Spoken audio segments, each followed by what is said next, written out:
दिल्लीतील विद्यार्थी प्रकरणाचे पडसाद आता महाराष्ट्रात उमटू लागले आहेत। या घटनेच्या तीव्र निषेधार्थ आज वर्धा इथं वंचित बहुजन आघाडीच्या नेतृत्वात भव्य मोर्चा काढण्यात आला। शहरातील बजाज चौकातून निघालेला हा मोर्चा सराफा मार्केट मार्गाने थेट जिल्हाधिकारी कार्यालयावर धडकला। शहरातील बजाजनगर चौकातून निघालेला हा मोर्चा सराफा मार्केट मार्गाने थेट जिल्हाधिकारी कार्यालयावर धडकला। राजीनामा मागणे खूप मोठा विषय नव्हता, पण ह्या मोदी सरकारने एक ग्रुप बनामुळे त्या राजीनामा घ्यायला तयार नाही आहे।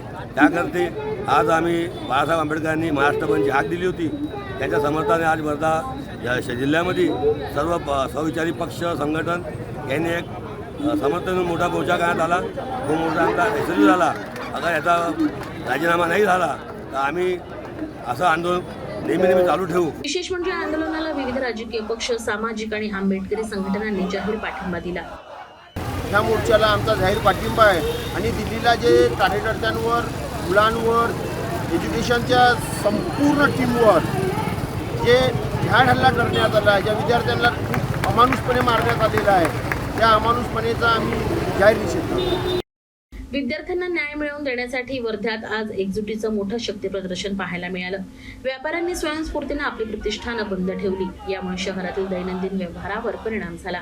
तर मोर्चानंतर आंदोलकांच्या मुख्य शिष्टमंडळानं जिल्हाधिकाऱ्यांची भेट घेऊन त्यांना निवेदन सादर केलं।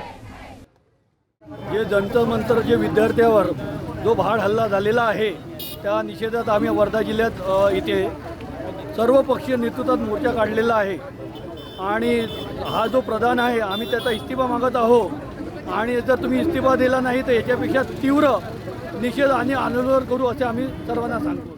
तर या बंदमुळे संपूर्ण वर्धा शहरात तणावपूर्ण शांतता दिसली।